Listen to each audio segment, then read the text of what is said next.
Hi, I'm Pastor Rick, and this is Wednesday of Passion Week. It's the week between Palm Sunday and Resurrection Sunday. Sometimes our expressions of love and appreciation for people can be quite different. Jesus had quite a few very hectic days as he walked from Jericho to Jerusalem and then back to Bethany on Sunday. He then entered Jerusalem again and confronted those buying and selling in the temple. He drove them out forcefully. On Tuesday, he had a full day of teachings and confronting the religious leaders.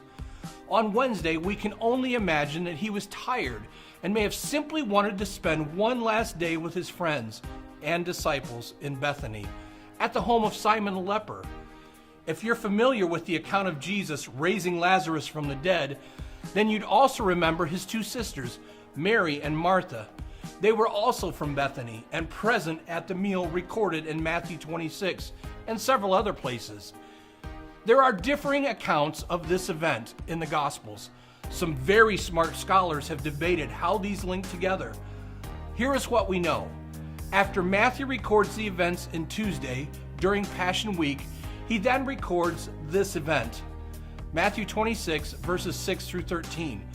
While Jesus was in Bethany, in the home of Simon the Leper, a woman came to him with an alabaster jar of very expensive perfume, which she poured on his head as he was reclining at the table.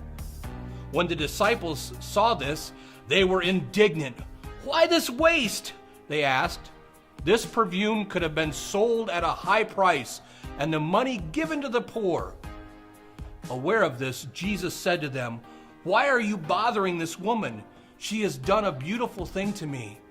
The poor you will always have with you, but you will not always have me. When she poured out this perfume on my body, she did it to prepare me for burial.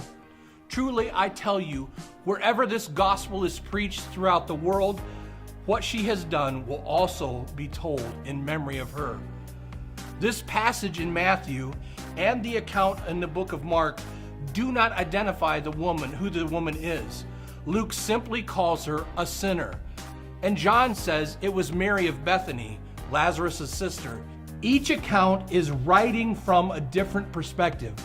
So here Jesus is on this calm day before literally all hell breaks loose, enjoying time with friends, when this woman, possibly Mary, pours this expensive perfume all over him.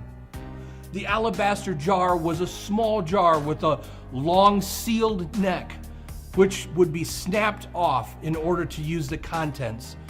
The perfume was very expensive and would have been worth 300 denarii, equivalent to an annual income of a working man. This woman's actions showed a tremendous act of gratitude. Her deed cost her dearly, but she offered this to Jesus selflessly. We see this as strange, but it wasn't unheard of for a rabbi to receive an anointing, though maybe not to this extreme.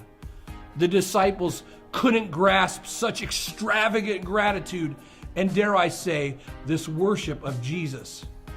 I think King David in the Old Testament said it best when he wanted to buy the threshing floor of Araunah.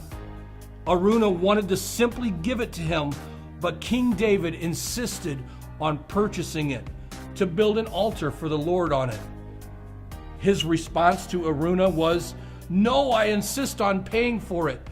I will not sacrifice to the Lord, my God, burnt offering that cost me nothing." Jesus' response to the woman was priceless. Here I am in 2021, over 2,000 years later, telling her story. How do we show our gratitude to Jesus? Is it more than a token here and there? What have we sacrificed to worship Jesus? It is so much easier and safer not to do anything rash or extravagant. It is Passion Week, and Jesus is resting at the home of his friends.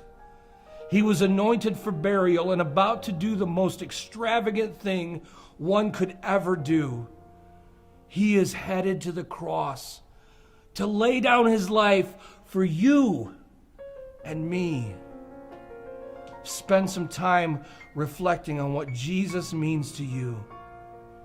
What does he mean to your family and to your church family? How will you display your extravagance in following Jesus? It is Wednesday, his day of rest. And Jesus is one step closer to the cross.